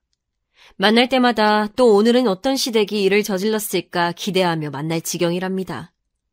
그중에서 제가 주변에 얘기했을 때 제일 반응이 좋았던 사연을 제보하게 됐어요. 친구들이나 직장 동료들에게 얘기했을 때 이 사연만큼 재밌어하는 사연이 없더라고요. 저도 매번 재밌게 들으면서 웃고 울고 했는데 받은 만큼 돌려줘야 하는 게 인생이잖아요. 그래서 저의 시어머니 얘기를 해보려고 합니다. 시어머니 얘기를 하기 전에 일단 남편하고 어떻게 만났는지 먼저 얘기를 꺼내보도록 하겠습니다. 왜냐하면 사실 남편과 저는 특별하다면 특별한 관계거든요. 요즘 텔레비전이나 인터넷을 보면 연상연하가 이제 흔해졌더라고요. 하지만 제가 결혼할 때까지만 해도 사실 여자가 더 나이 많은 부부가 그렇게 흔하진 않았어요. 있어도 사실 한두 살 정도 차이라 그 정도면 저는 큰 나이 차이는 아니라고 생각합니다. 제가 이렇게 얘기를 꺼낸 이유는요. 저는 남편보다 8살이 더 많기 때문이랍니다. 혹시 여러분 다들 놀라셨나요? 당연히 그럴 수 있다고 저는 생각해요. 안 그래도 제가 남편과의 나이 차이를 말하면 현실에서 반응이 어찌나 다양한지 모르겠어요. 이렇게 생판 모르는 사람의 얘기를 들어도 놀라는데 주변에서 그렇다면 얼마나 놀라겠어요. 저는 덕분에 연애할 때부터 주위의 관심을 정말 많이 받았답니다. 여기서 남편과 어떻게 만났는지까지 얘기하면 더 놀라실 텐데요. 저는 사실 직업이 간호사예요. 그리고 남편은 그 당시에는 대학생이었어요.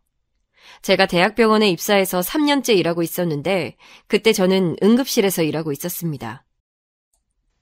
그러다 남편이 학교에서 축구를 하다가 심하게 다쳐서 응급실로 오게 되었고 그게 저희 부부의 첫 만남이랍니다. 사실 저는 그 당시가 그렇게 생생하게 기억나진 않지만 남편은 아직도 기억이 생생하다고 하더라고요. 아무튼 그렇게 남편은 누가 봐도 저한테 관심이 있다는 것을 티를 냈고 병원에 아무 이유 없이 저만 보러 정말 많이 찾아왔었어요. 저는 그때는 남편이 대학생이고 또 너무 어리니까 잠깐 저러다 말겠지 생각하며 무시했었는데 그 기간이 몇 달이 되고 계속 지속되니까 처음엔 당연히 학생 이러지 말라고 말렸는데 정신 차려보니까 둘이 연애하고 있더라고요. 사실 저는 남편처럼 키도 크고 어리고 잘생긴 사람이 들이대는데 싫다고 할 이유가 없었답니다. 그렇게 저희는 연애를 시작했고 저는 대학생 때도 안 해본 군대 간 남친 기다리기도 해보고 졸업한 지 오래된 우리 학교에 가서 데이트도 하고 굉장히 재밌게 시간을 보냈었어요. 알고 보니 남편과 저는 같은 대학 출신이었고 그러다 보니 8년이라는 나이 차이에도 불구하고 공통점이 많아서 재밌게 지낼 수 있었습니다. 그렇지만 저는 연애가 즐거운 것은 당연했지만 결혼할 생각은 정말 전혀 없었어요. 나이 차이가 8살이나 났기 때문에 남편 집에서 허락해 줄지도 몰랐고 무엇보다 친정집이 여유가 많이 없었기 때문이에요. 제가 애초에 간호학과에 진학한 이유도 취업이 보장되는 학과였기 때문이었거든요. 저는 위로 오빠 한 명이 있었는데 오빠도 오래 만난 여자친구가 있었지만 도저히 신혼집을 구할 형편이 아니어서 결혼하지 못하고 있었습니다. 친정아버지는 여기저기 돌아다니시면서 막노동을 하셨고 친정어머니는 식당에서 주방 일을 하셨는데 아무리 벌어도 집에 빚이 많아서 감당되지 않았어요. 원래 이렇게까지 빚이 많은 집은 아니었는데 아버지가 제가 중학생 때 친구한테 보증을 섰다가 집이 폭삭 망해버렸습니다. 그래서 그 뒤로 아버지는 잘 다니던 회사도 그만두시고 어머니도 집에 계시다 밖에 나가서 일을 구하셨었죠. 그걸 그대로 보고 자란 저는 최대한 빨리 대학에 가서 취업하는 게 제 인생의 1순위였어요. 그렇게 살다 보니까 대학생 때 저는 공부하느라 남자친구를 만날 생각도 하지 못했었고 결혼은 아예 생각이 없었어요. 뒤늦게 우연한 기회로 남자친구와 연애를 하긴 했지만 그게 결혼까지 이어질 거라곤 상상도 하지 않았습니다. 또 결혼이라는 게 저희만 좋다고 해서 되는 게 아니잖아요. 양가 부모님 허락도 받아야 하고 결혼은 현실이라는 것을 제 주위 친구들과 직장 동료들의 무수히 많은 경우를 봐서 잘 알고 있었어요. 또 저는 남자친구가 참 착하고 다정한 것은 인정했지만 남자친구는 놀기도 좋아하고 친구도 많아서 술자리도 많았었습니다. 저는 그걸 결혼하고 감당할 자신도 없었고 그때는 남자친구가 취업하지도 못한 상태였어요. 그래서 남자친구가 저에게 졸업하고 결혼하자고 했을 때 단칼에 거절하게 되었습니다. 결혼은 현실이니까 네 취업이 목적이라고 남자친구에게 말했고 저는 혼자 마음 정리를 하고 있었는데 정말 놀랍게도 남자친구는 졸업과 동시에 취업했고 저에게 아주 진지하게 결혼 얘기를 꺼냈었어요. 누나, 우리 진짜 결혼하자. 나는 누나를 응급실에서 처음 봤을 때부터 누나랑 평생을 살고 싶었어. 저는 그때 이미 30대 중반의 나이였고 제 친구 중에선 이미 결혼은 당연하고 아이까지 낳은 친구들도 많았었어요. 아이를 빨리 낳은 친구는 아이가 초등학교에 들어갈 정도였으니까요. 저는 남친을 만나면서도 이 친구와 결혼할 거라고는 생각해 본 적이 없었기 때문에 저렇게 진지하게 말하니까 얼떨떨하면서도 마냥 싫지만은 않았습니다. 저는 능력 있는 사람은 얼마든지 만날 수 있지만 착하고 다정한 사람은 흔하지 않다고 생각하기 때문에 남자친구는 제가 꿈에 그리던 남편감이었죠. 그래서 저는 네가 좋다면 우리 한번 결혼을 추진이나 해보자 했고 양가 부모님에게 사실을 알렸는데 양가에선 두 쪽 다 반대를 심하게 하셨어요. 사실 제가 그때 당시 친정의 실질적 가장이었는데 제가 결혼하면서 독립하게 되면 생활비를 예전처럼 주지 못하니까 친정에서는 반대하신 거죠. 부모님도 부모님이지만 친오빠도 되게 반대를 심하게 했었는데 본인도 결혼을 안 했는데 왜 네가 결혼하냐는 이유였습니다. 하지만 저도 할 말이 많았던 게 저는 간호사로 일하면서 제 용돈을 제외한 나머지는 다 부모님께 드렸었는데 오빠는 그 나이가 되도록 제대로 된 직장을 잡지도 않았었어요. 그래서 오래 만난 언니와 결혼을 못하고 있었는데 저한테 저러니까 반발심이 생겨서 오히려 빨리 결혼해서 집을 떠나고 싶은 마음이 들었죠.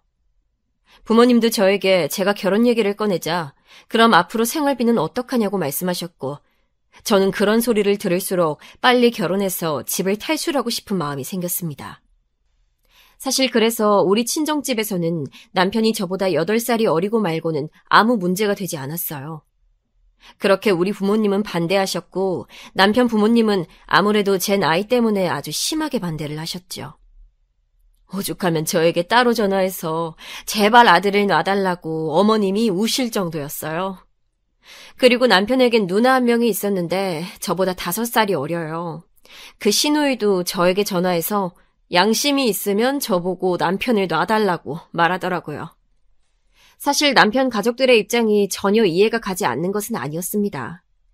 현실적으로 저는 8살이나 어린 남편을 얻는 거니까 좋았지만 반대로 남편 가족들은 며느리로 30대 중반을 받아들이기엔 당황스러웠을 것 같아요. 시어머니가 특히 반대가 심하셨는데 그 이유 중 하나는 바로 임신 문제였는데 사실 지금이야 초산 나이가 늦어졌다고 하지만 제가 결혼할 때는 대부분이 다 20대의 아이를 낳았었어요. 아무래도 남편이 누나가 있으니까 대를 이을 사람이 친척 통틀어서도 남편밖에 없었는데 시어머니는 아이 때문이라도 이 결혼 절대 안 된다고 강하게 반대하셨습니다. 결혼에 적극적으로 찬성하던 제 친구들도 아이 문제에는 걱정을 표현했었는데 본인들이 낳아보니까 1살이라도 어릴 때 아이를 낳는 게 산모한테도 더 좋다고 하더라고요. 저도 친구들이 그런 말을 하니까 현실적으로 걱정되었고 시댁에서도 저한테 대놓고 남편을 놔달라고 말하니까 이런 결혼을 하는 게 맞을까 하는 생각이 들어서 결국 남편에게 헤어지자고 말하게 됐습니다. 그리고 그냥 나는 평생 부모님에게 생활비 주면서 살아야 하나 싶은 생각에 너무 괴로웠던 기억이 나요. 헤어지자고 말하고 저는 모든 연락을 끊고 평소처럼 출근했는데 한 2주일이 지나고 퇴근하는데 병원으로 남편이 찾아왔더라고요. 어느 정도 예상했기에 둘이 카페에 가서 얘기하는데 남편이 자기가 잘하겠다고 본인 집 반대는 알아서 처리하겠다고 계속 매달렸습니다. 저는 자신이 없다고 대놓고 얘기했지만 남편은 그런 남들의 말들 다 무시하고 살자고 얘기했고 또 제가 원하면 아이는 낳지 말자고 했습니다. 남편도 저도 아이를 정말 가지고 싶어 했는데 저렇게 얘기할 정도면 본인도 얼마나 많은 생각을 했을지 눈에 보여서 마음이 아팠어요. 저도 남편이 싫어서 결혼하지 않겠다고 한 게 아니라서 더 속상하기도 했죠. 그리고 사람 마음이라는 게 반대하면 더 하고 싶은 게 참 우습기도 하더라고요. 그래서 양가에서 그렇게 반대했지만 저희가 일방적으로 밀어붙여서 결혼하게 됐습니다. 사실 이 과정에서 참 많이 힘들었는데 일단 남편은 졸업하고 직장에 취업한 지 얼마 되지 않아 모은 돈이 전혀 없었기 때문에 오로지 제 돈으로 결혼해야 했어요. 그런데 저는 월급을 받으면 제 용돈을 제외하고 다 친정집에 생활비로 주었기 때문에 저도 모은 돈이 많지 않아서 굉장히 막막했습니다. 그래도 결혼하면 독립된 가정을 이루는 거니까 저는 그때부터 친정에 돈을 주지 않아도 되니까 최대한 긍정적으로 생각하려 했죠. 우리 친정에서는 돈을 주고 싶어도 줄 돈도 없었고 시댁은 다행히 형편은 여유가 있었는데 결혼을 심하게 반대하시니 저와 결혼한다면 1원도 주지 않겠다고 남편에게 말했더라고요. 그래서 저희는 정말 말 그대로 없이 결혼하게 됐는데 결혼식장에 들어가기 전부터 살벌했습니다. 일단 양가 어른들이 처음 뵙게 된 날이 상견례 날이었는데 그때 시댁에서 1시간을 늦게 오셨는데 죄송하다는 말 한마디를 하지 않았어요. 남편만 중간에서 난처해하며 그렇게 상견례를 했는데 시어머니가 대놓고 제 나이가 많아서 아이를 낳을 수 있을지 걱정이 된다고 하셨어요. 노산이면 산모한테도 안 좋다고 하더라고요. 사실 걱정이 많이 되기는 해요. 그래도 우리 딸이 간호사라 자기 몸은 챙길 줄 알아요. 간호사도 일이 참 힘든데 명절이나 제사에 잘 참여할 수 있을까요? 우리 가문이 유서가 깊어서요. 챙겨야 할 것들이 많아요. 이런 식의 대화가 지속됐고 저와 남편은 중간에서 참 힘들었습니다. 자식 이기는 부모 없다는 유명한 말 다들 아시죠? 결국 시댁에서는 남편과 저의 결혼을 허락했고 저도 남편도 모은 돈이 없으니까 남편 직장 주위에 빌라를 계약해서 주셨습니다. 비록 제가 다니던 대학병원과 2시간이 걸리는 거리였지만 그건 제가 다시 취업하면 될 일이었고 다행히 간호사는 이직이 쉬웠기 때문에 남편 쪽으로 가는 걸로 결정했습니다. 그런데 시댁에서 본인들이 집을 해주니까 예단을 많이 요구하셨는데 도저히 감당되지 않았어요. 제가 주위에 물어봤을 때도 그 정도 예단은 서울에 있는 아파트를 해줬을 때 가져가는 거지 경기도 외곽에 있는 빌라를 해주고 그런 예단을 요구하는 것은 정말 처음 본다고 하더라고요. 저는 그래서 제가 어차피 결혼하면 남편 직장 쪽으로 갈 예정이었으니 병원을 퇴사하게 되었고 그 퇴직금으로 예단을 마련했습니다. 예단을 무리해서 마련하면서도 속으로 몇 번이고 결혼에 대해 다시 생각해봐야 하나 했지만 그냥 남편을 믿고 진행했어요. 혼수는 어쩔 수 없이 대출을 받아서 진행했고 결혼식을 무사히 마치게 됐습니다. 그렇게 신혼여행도 다녀왔는데 정말 우연히 신혼여행을 갔다 온 다음 날이 시어머니 생신이셨어요. 남편과 말을 했을 때 남편은 생일상까지 차릴 필요는 없을 것 같다고 하며 차라리 생일 선물을 면세점에서 사가자고 했어요.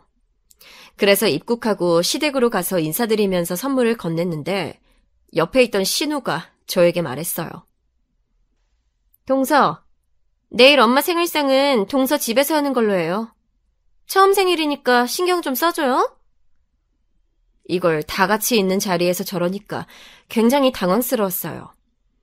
대답을 바로 하지 않고 남편을 바라보자 남편이 곤란한 표정으로 있길래 그냥 내가 하루 고생해야겠다 생각 후 알겠다고 대답 후 다음날 시어머니와 시댁 가족들을 우리 신혼집으로 부르게 됐어요. 그런데 입국하고 정말 바로 시댁으로 갔기 때문에 짐도 풀지 못한 채로 장을 봐야 해서 너무 화가 나더라고요. 남편한테 짜증을 내니까 남편은 이번만 참자고 하며 저를 달랬지만 저는 너무 막막하더라고요. 친정집은 가지도 못하고 그렇게 급하게 미역국과 제육, 생선구이, 갈비찜 등을 준비해서 남편과 둘이 밤을 꼬박 새워서 재료 준비를 하게 됐습니다. 다음날 저녁에 시댁 식구들이 오셔서 저녁상을 차리는데 시어머니가 입에 댈 때마다 짜다, 싱겁다 계속 마음에 들어하지 않으셨어요. 동서, 내가 신경 좀 써달라고 했는데 이게 뭐야? 이러면 내가 그냥 우리 집에서 했지. 신우까지 옆에서 저렇게 말하니까 굉장히 민망하더라고요. 남편이 옆에서 그건 자기가 만든 거라고 설명해도 들은 척도 하지 않았습니다. 오히려 시어머니는 이렇게 말씀하셨어요. 며느리는 앞으로 명절이나 제사 때 전날에 와서 나한테 요리 좀 배워야겠다. 이렇게 요리하면 너희 어떻게 먹고 사니? 저는 당황스러웠지만 일단 알겠다고 대답하고 넘어갔습니다. 그렇게 시어머니 생일은 넘겼고 친정에도 남편과 다녀오고 저도 집 근처 병원에 이력서를 넣으며 지내고 있었는데 어느 날 시어머니에게 전화가 와서 받았어요. 이번 주 금요일에 우리 제사가 있으니까 목요일 오전에 집으로 오렴. 그날이 화요일이었는데 제가 하필 그날 병원 면접이 잡혀 있어서 말하니까 시어머니는 결혼했으면 잘 보일 생각을 해야지 지금 취업이 문제냐고 하셨죠. 그 병원이 하필 조건이 정말 좋기도 했고 큰 병원이라 거기 가고 싶었는데 시어머니가 저렇게 나오니까 어쩔 수 없이 면접도 보러 가지 못했어요. 그리고 제사 준비를 하러 시댁에 방문했는데 시어머니는 저를 보자마자 바로 시장으로 데려가셔서 재료를 사셨는데 그 양이 어마어마했습니다. 저는 아무것도 모르니까 시어머니만 졸졸 쫓아다니며 옆에서 계산한 재료들을 들고 있었는데 그게 정말 무겁더라고요. 시장에서 집으로 돌아와서 같이 준비하는데 무슨 제사 음식이 그렇게 많은지 도저히 끝나지 않더라고요. 친정은 제사를 지내지 않아서 저는 제사가 이렇게 힘든 일인지 그때 처음 알았어요. 친구들이 결혼하고 명절 때마다 남편이랑 싸운다고 너무 힘들다고 할 때도 저는 공감이 안 돼서 그냥 위로만 했었는데 이제야 왜 친구들이 그렇게 명절 후유증이 심한지 깨닫게 됐죠. 저를 제일 슬프게 했던 것은 시댁 제사가 정말 많다는 사실이었습니다. 무려 1년에 제사가 16번이었는데 거기에 명절과 생신까지 합치면 시댁에 못해도 달에 2-3번은 방문하게 되는 일정이었죠. 또 생신은 그나마 나았지만 명절은 시댁에 며칠 전부터 가야 하니까 스트레스가 이만저만이 아니었어요. 결혼하고 첫 명절은 특히 그게 심했었는데 우리 친정집도 제가 결혼 후 처음 명절에 오는 거니까 요리를 많이 해서 당연히 저를 많이 기다리셨어요. 그런데 정말 황당하게도 시어머니가 명절날에 신우가 집에 오면 같이 밥을 먹자고 저를 보내주지 않았어요. 첫 명절이니 다 같이 밥을 먹고 시간을 보내야 한다고 하셨죠. 신우는 본인 시댁에서 아침만 먹고 간다고 했지만 결국 점심까지 먹고 왔고 와서 저녁을 같이 먹게 되었는데 그날 아침부터 저를 기다리던 친정집에는 밤늦게 도착하게 되었죠. 저는 그날 너무 속상해서 남편에게 이게 뭐냐고 진지하게 화를 냈고 남편은 사과하기 바빴답니다. 친정에선 괜찮다고 저에게 시댁에서 그래도 집해주셨으니까 어느 정도 숙이고 사는 것도 좋다고 하셨는데 저도 그걸 아니까 강하게 나서지를 못했습니다. 물론 그 집도 명의는 시어머니 명의였지만 말이에요. 그렇게 계속 제사나 명절 혹은 생일 때문에 시댁에 자주 가니까 체력적으로도 정말 많이 힘들었습니다.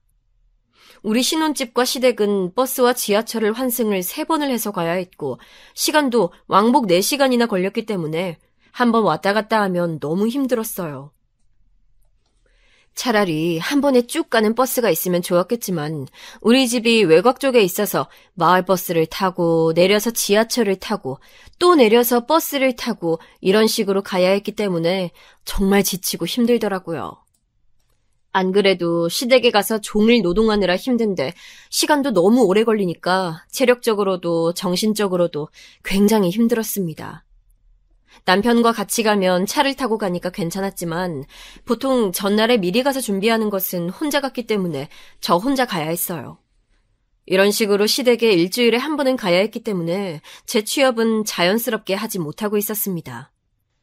그러다 보니 현실적으로 남편의 월급으로만 생활해야 해서 너무 경제적으로 힘들었고 저도 다시 병원을 알아봤어요. 집 앞에 있는 작은 내과에 지원했고 합격해서 일을 나갔는데 제사가 다가와서 제가 먼저 연락해서 시어머니에게 말했죠. 어머니, 제가 출근해서 이번에는 미리 못 갈 것 같아요. 대신 집에서 어느 정도 준비해서 당일에 갈게요. 저도 몇 번 해봐서 뭐를 준비해야 하는지 이제 알아요. 얘가 시댁 무서운 줄 모르네? 너희 사는지 그거 누구 명의야? 이런 식으로 나올 거야? 너희 조상님들 덕분에 편하게 살면 보답을 해야지. 어머니는 정말 진지하게 제가 시댁 제사 전날에 오지 않는다고 화를 많이 내셨어요. 하지만 저는 가고 싶어도 취직한 지 얼마 되지 않아서 연차를 써서 가는 것이 너무 눈치가 보였고 남편에게 말했더니 남편이 본인이 가겠다고 했습니다. 그래서 남편이 대신 갔고 저는 병원에서 일하고 있었는데 시어머니한테 전화가 왔어요. 너는 이제 남의 집 귀한 아들한테 일까지 시키니? 돈 그거 얼마나 번다고 그렇게 유세야? 안 그래도 힘들게 일하는 내 아들 불쌍해서 어떡하니? 저는 남편을 대신 보낸 게 그렇게 잘못한 일인가 싶었습니다. 어차피 본인 조상인데 오히려 조상님들은 며느리보다 손주가 직접 요리 준비하는 게 더 좋지 않을까요? 저만 그렇게 생각하는 걸까요? 이 밖에도 시어머니는 제가 일을 시작하고 유독 계속 뭐라 하시는 게 컸어요. 저는 아무리 생각해도 제가 돈을 벌어서 빨리 같이 모아서 아파트로 이사가는 게 제일 좋은 방법 같은데 시어머니는 제가 일하는 게 마음에 들지 않는 모양이었죠. 그래도 명절이나 제사 때 빠지지 않고 늘 참석하려고 일부러 교대 근무가 없는 일반 내과병원에 취직했는데 시어머니는 그것조차 마음에 들지 않으셨나 봐요.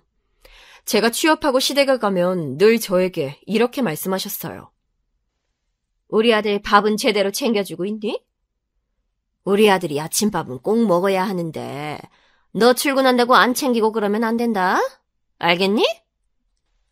청소는 제대로 하는 거지? 출근한다고 집안일 안 하고 그러면 안 돼. 조상님들 보기 부끄러워. 저는 제가 일을 구했다고 해서 집안일을 하지 않거나 남편 밥을 챙겨주지 않은 적이 없는데 시어머니는 저만 보면 저렇게 말씀하시더라고요. 심지어 남편에게 저 몰래 빨래는 어떻게 하고 있냐고 엄마가 좀 도와줄까 말씀하시는 것까지 들었답니다. 또 시어머니가 얄미웠던 게 하나 더 있는데 바로 저는 생선을 먹지 않거든요. 왜냐하면 어릴 때 생선구이를 잘못 먹었다가 급체해서 생사를 오간 적이 있기에 저는 생선을 좋아하지 않고 남편은 당연히 이걸 알고 있었어요.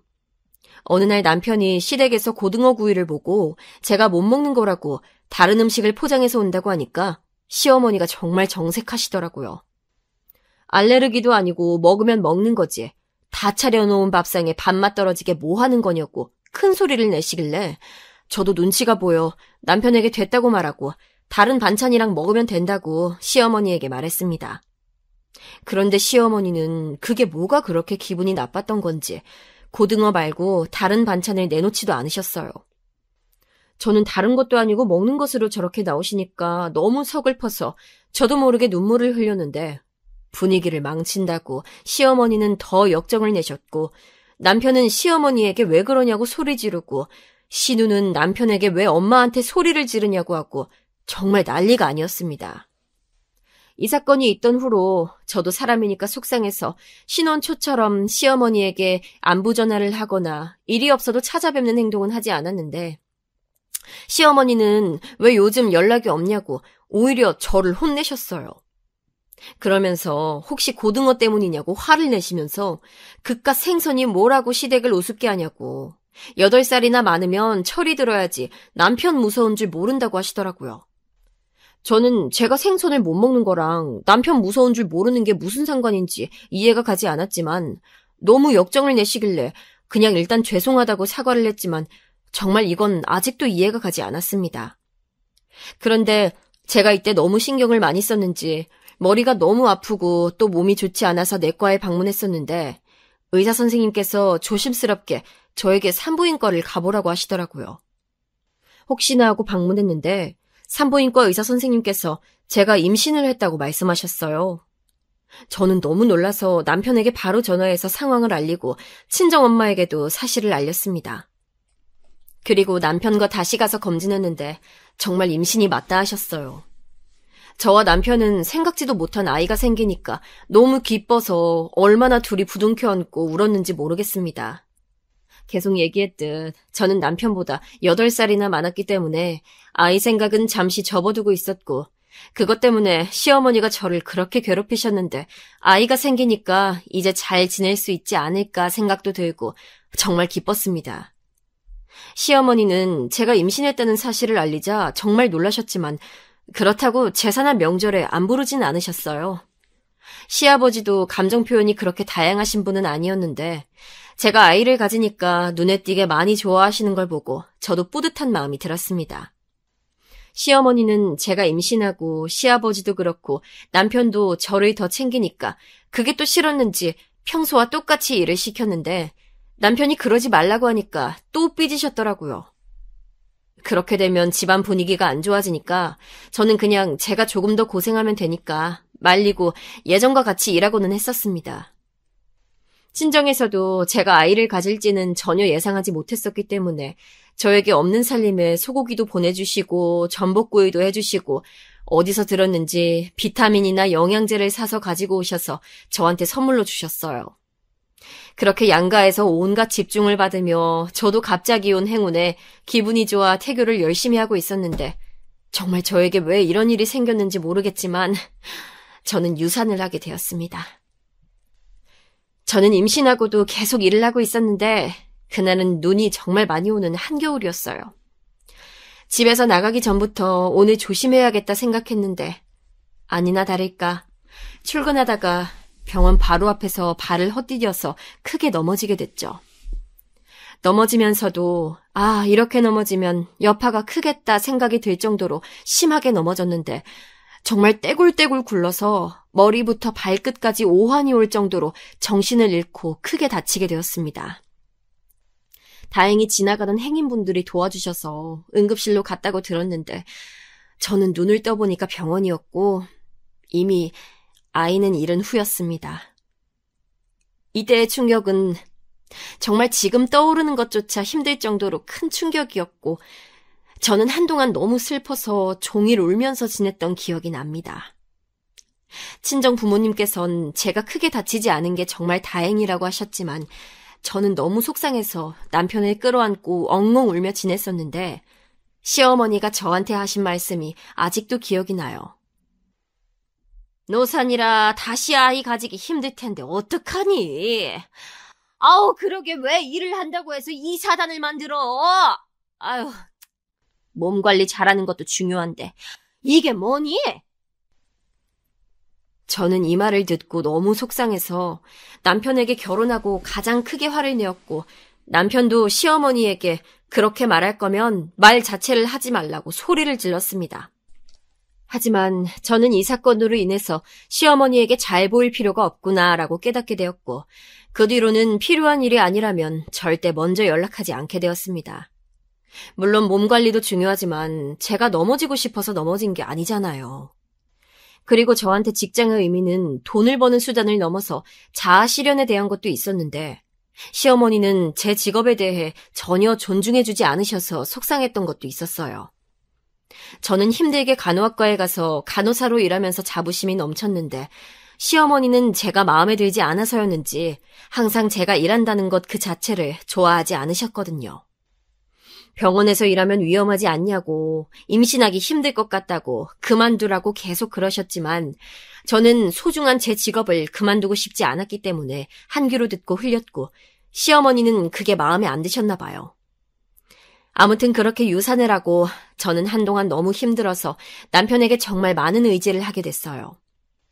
남편은 조급해하지 말고 천천히 다시 아이를 가지자고 했지만 저는 빨리 아이를 가져서 이 아픔을 최대한 빨리 잊고 싶은 마음이 들었습니다. 그런데 너무 간절히 원해서 그런 걸까요? 다음 아기는 도저히 찾아오지 않아서 한동안 마음고생이 정말 심했었어요. 그리고 설상가상으로 왜 힘든 일은 한 번에 찾아오는 건지 이해가 가지 않지만 남편은 잘 다니던 직장을 그만두게 되었습니다. 본인이 잘못해서 사직을 한 건 아니었고 직장이 부도가 나서 구조조정으로 직원들이 강제로 일자리를 잃었는데 저희 부부는 아직도 이 시기를 우리 부부의 암흑기라고 부를 정도로 정말 힘든 시기였어요. 저는 아이를 잃고 직장에 다닐 수가 없어서 그만뒀는데 그렇게 그만두자마자 남편이 실직하니까 저라도 일을 해야 하는 상황이 오게 됐습니다. 남편은 본인 잘못으로 회사를 그만둔 게 아니라서 충격이 컸는지 바로 재취업을 하진 못했어요. 저도 사정이 너무 안타까워서 뭐라 하지도 못하고 그냥 아픈 마음을 가지고 병원을 알아보는데 아무래도 교대 근무를 피하고 병원 자리를 알아보니까 한정적이고 급여가 줄어서 현실적인 경제적 문제로 남편과 많이 힘들어했죠. 남편은 몇 달만 쉬고 바로 일을 구하겠다고 어른들 걱정하시니까 양가 부모님에게 실직 사실을 알리지 말자고 저에게 말했고 저도 그 말에 동의해서 남편이 실직했다는 사실은 비밀로 하고 저는 일을 구하게 됐습니다. 아이를 가지고 싶었지만 일을 하니까 힘들기도 하고 또 제가 가장이니까 부담감도 크고 마음이 편하지 않아서 아이가 빨리 찾아오진 못했습니다. 아이가 도저히 생기지 않아 제가 너무 조급해하니까 남편이 괜찮다고 천천히 준비하자고 했지만 저는 빨리 이 힘든 시기를 보내려면 아이가 생겨야 한다고 생각했어요. 산부인과도 자주 가고 주변 지인들에게도 말하면서 최대한 임신이 잘 되게 해보려고 노력했지만 제가 아무래도 나이가 있으니까 자연 임신은 힘들 것 같다 다들 말하더라고요. 제가 간호사니까 주변에 의학적으로 도움을 주실 수 있는 분들이 많았는데 저에게 진지하게 아이를 가지고 싶으면 차라리 병원에 가서 도움을 받는 게 가장 빠른 방법이라고 말씀해 주셨어요. 그래서 남편과 같이 난임 전문병원에 가서 상담도 받고 결국 시험관으로 아이를 준비하게 되었습니다. 비용도 생각보다 비쌌지만 저는 그래도 아이를 꼭 가지고 싶었기 때문에 그렇게 진행하게 됐죠. 남편과 같이 병원에 다니면서 약속을 한 게 있었는데 바로 아이를 가지고 안정기가 될 때까지 양가 부모님에게 알리지 말자는 것이었어요. 첫째 아이를 잃고 나서 힘들었던 게 제 임신이 양가에서 주목을 많이 받았었는데 아이를 잃으니까 그 시선을 감당하는 것 자체가 저에겐 상당한 고역이었습니다. 그래서 정말 남편과 저 둘만의 비밀로 남기고 난임 전문병원에 다니기 시작했어요. 그런데 남편은 그때 일을 하지 않고 있었지만 저는 생활비를 벌어야 해서 출근을 하는데 아이 준비를 하면서 출퇴근을 하는 게 정말 너무 힘들었습니다. 체력적으로도 당연히 힘들었지만 제일 제가 감당하기 어려웠던 것은 남편이 일하지 않고 우리는 난임병원에 다니며 시험관을 준비 중이라는 것을 아무에게도 말하지 못하고 오로지 남편과 저만 알고 감당해야 한다는 사실이었어요. 시댁에서는 아무것도 모르고 남편은 일하고 있고 저는 집에서 쉬는 줄 아시니까 계속 명절이나 제사에 부르셨거든요. 남편은 물론 그럴 때마다 저에게 미안하다고 종일 빌며 본인이 집안일을 다 하고 제 내조를 했는데 덕분에 버틸 수 있었습니다.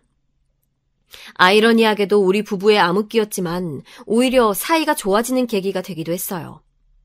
세상에서 딱 우리 둘만 아는 비밀이 있다고 생각하니까 더 돈독해지고 비밀이 아예 없는 진정한 부부가 됐죠. 그렇게 몇 달이 지나고 드디어 시험관을 시도했는데 1차 시도가 실패로 돌아가게 되었습니다. 저는 병원에 다니면 바로 아이가 생길 줄 알았는데 전혀 그러지 않았어요. 설상가상으로 남편이 슬슬 재취업을 하려고 알아보는데 취업도 어려워서 연봉을 많이 낮추거나 혹은 집에서 아주 멀리 떨어진 곳으로 가야 하는 상황이었습니다.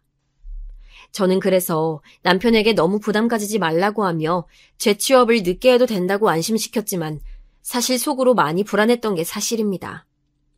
또 시험관을 준비해보신 분들은 아시겠지만 한 달에 5번 이상 병원에 방문해야 하는데 비용도 그렇고 시간도 너무 없어서 정말 힘든 시기를 보냈습니다.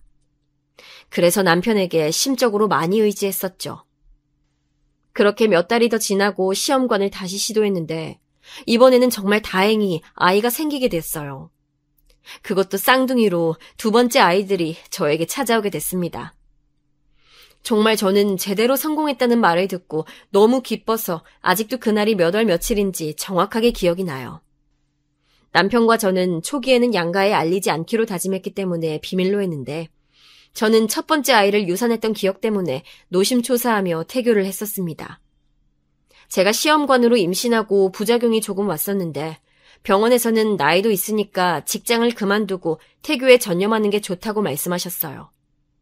하지만 제가 직장을 그만두면 우리 집에 당장 수입이 없어서 정말 힘들게 직장에 다녔는데 간호사 일을 해보신 분들은 아시겠지만 정말 몸 노동이 심하거든요. 안 그래도 아랫배 통증이 심해서 힘들었는데 출근해서 일하니 아이가 잘못되면 안 되니까 거기에도 신경을 써야 하고 정신적으로 힘들었던 기억이 나요. 그때는 이제 슬슬 남편이 취업하면 좋겠다고 생각했는데 남편은 백수 상태가 마음에 드는 건지 아니면 자신이 없는 건지 취업을 하지 않고 있었습니다. 제가 취업 얘기를 꺼내면 급속도로 표정이 안 좋아져서 저도 재촉하지 못했고 그렇게 제가 모든 경제적인 부담을 지며 힘들게 임신 초반을 보내게 됐죠. 그러다 배가 점점 불러오고 안정기가 찾아오자 양가 부모님에게 사실을 알렸고 친정 부모님은 제 손을 잡고 다른 것보다 제 몸이 제일 중요하다며 건강이 최고라고 하시면서 오셨습니다.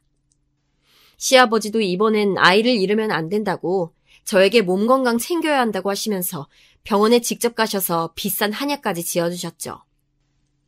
제가 임신하고 신경을 너무 많이 써서 그런가 귀 건강이 좋지 않아서 한동안 청력에 이상이 있었는데 시아버지가 한약을 지어주신 것을 먹고 나서는 그런 게 싹 사라져서 효과가 좋았던 기억도 납니다.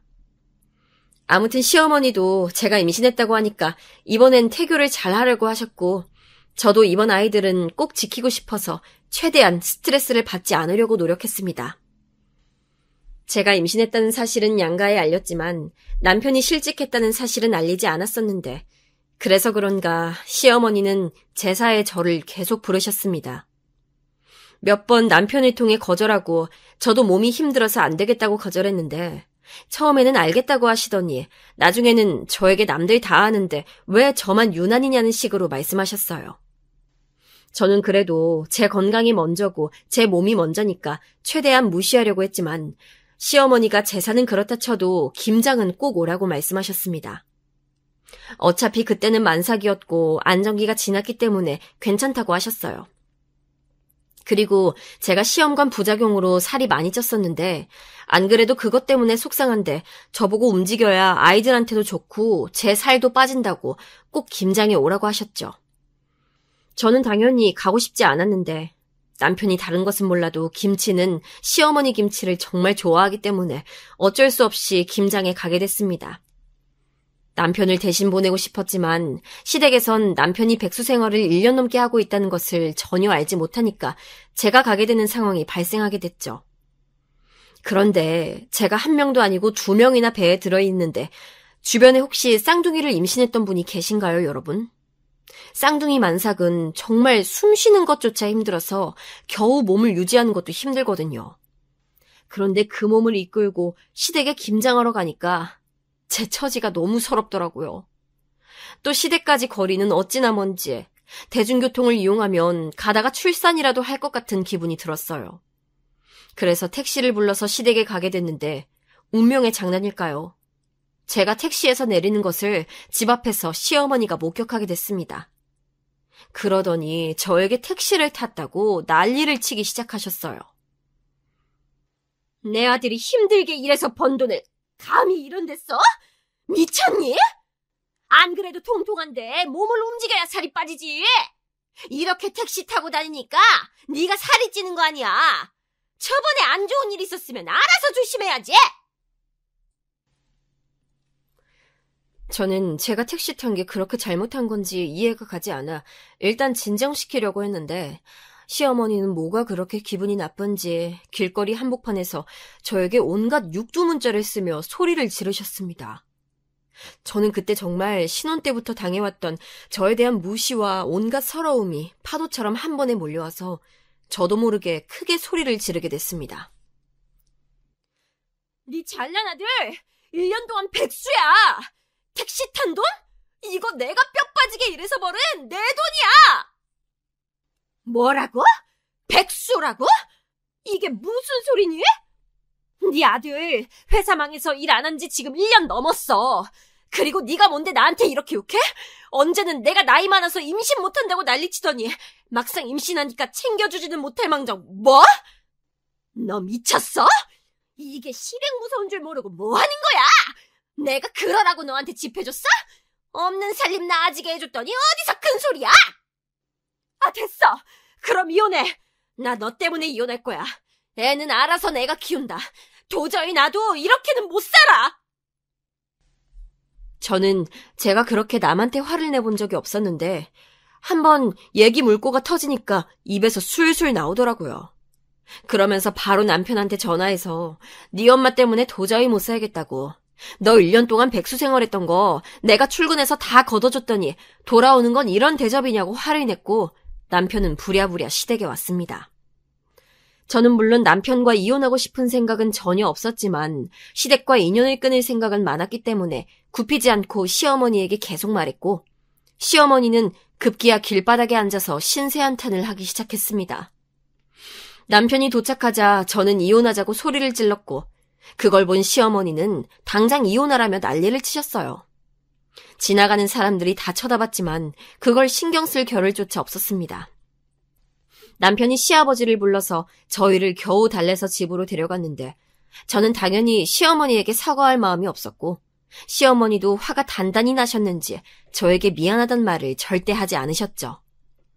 시아버지와 남편이 중간에서 돌아가면서 말렸지만 저와 시어머니는 절대 굽히지 않았고 결국 그대로 김장은 시작도 하지 않고 저희는 집으로 돌아왔습니다. 저는 집에 와서 남편에게 그동안 내가 꾹꾹 참았던 거 이제 더는 못하겠다고 강하게 말했고 남편도 자기가 중간에서 중재를 잘 했어야 하는데 미안하다고 사과했어요. 시아버지도 연락 와서 시어머니 말이 심했다고 해서 제가 마음이 풀리려고 했는데 신우가 전화로 아무리 그래도 어른한테 그러면 되냐고 해서 더 사이가 안 좋아지게 됐습니다.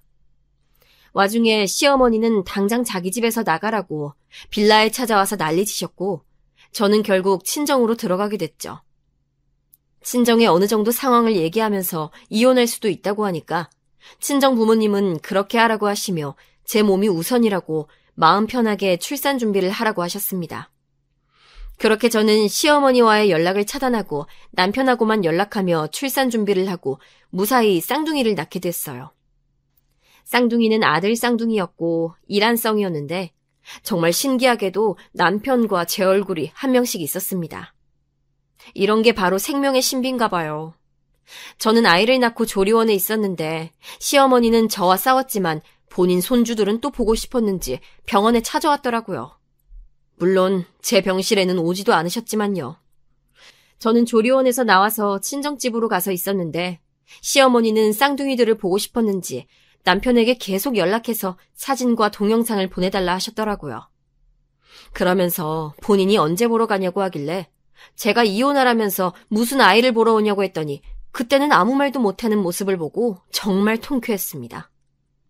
아이를 계속 친정집에서 보고 있으니까 언제 우리 부부가 사는 집으로 오냐고 또 남편에게 묻길래 제가 화나서 전화를 가로채고 이혼하라고 집에서 당장 나가라고 할 땐 언제고 이제 왜 그러냐고 하니까 처음엔 화를 내더니 나중엔 미안하다고 하더라고요. 저보고 이혼은 없던 걸로 하고 다시 사이좋게 지내자고 하는 걸 보니까 아이를 낳길 잘했다는 생각이 들었습니다. 그래서 저도 한 수 접고 집에 다시 돌아가서 시어머니가 부르는 제사나 명절에 전혀 참여하지 않고 아주 행복하게 제가 하고 싶은 대로 하면서 잘 살게 됐어요. 가끔가다 시어머니가 저를 화나게 하면 저도 지지 않고 아이들을 보여주지 않았는데 효과가 아주 좋더라고요. 사실 일부러 그런 것도 맞지만 쌍둥이라서 그런가 육아하는 게 보통 힘든 일이 아니었습니다. 지금도 힘들지만 저 때는 정말 제 몸이 한계인 게 속상할 정도였어요. 이런 걸 다행이라고 말을 해야 하는지 모르겠지만 남편이 그때까지도 백수여서 많이 도와줘서 그나마 견딜 수 있었습니다.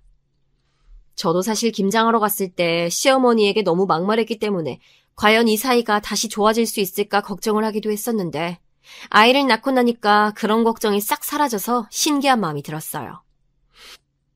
그리고 남편은 쌍둥이가 돌이 지나자 다시 재취업에 성공했고 저도 그 이후로는 잠시 쉬면서 육아에 전념하고 있습니다. 이제는 시댁에서 아무리 저를 괴롭혀도 눈 하나 깜짝하지 않고 무시할 수 있게 돼서 얼마나 통쾌한지 모르겠어요.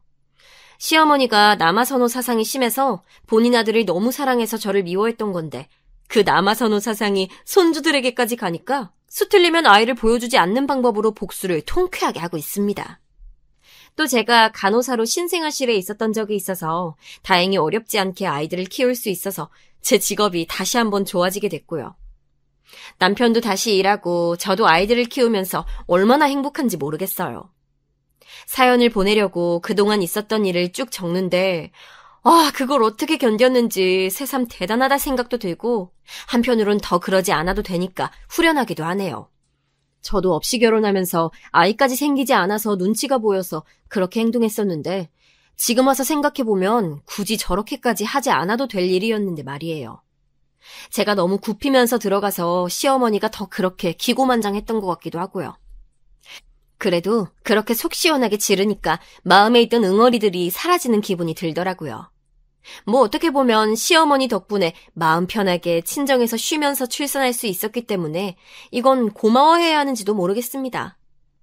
아무튼 힘든 시기를 같이 보내서 그런가 남편과의 사이는 아주 좋고 저는 현실에 만족하며 잘 살고 있고 두 아들을 육아하는 재미로 인생을 살고 있습니다. 아무래도 쌍둥이라 2배로 힘들지만 반대로 말하자면 2배로 행복해서 요즘은 정신없이 나날들을 보내고 있어요. 그렇게 제 사연은 여기까지입니다. 여러분 들어주셔서 정말 감사합니다. 여러분들도 하고 싶은 말 제때 하시면서 마음속에 응어리가 없게 행복하게 후련한 마음으로 사시길 진심으로 바라요. 건강관리 유의하시고 행복하게 사시길 바랍니다. 감사합니다.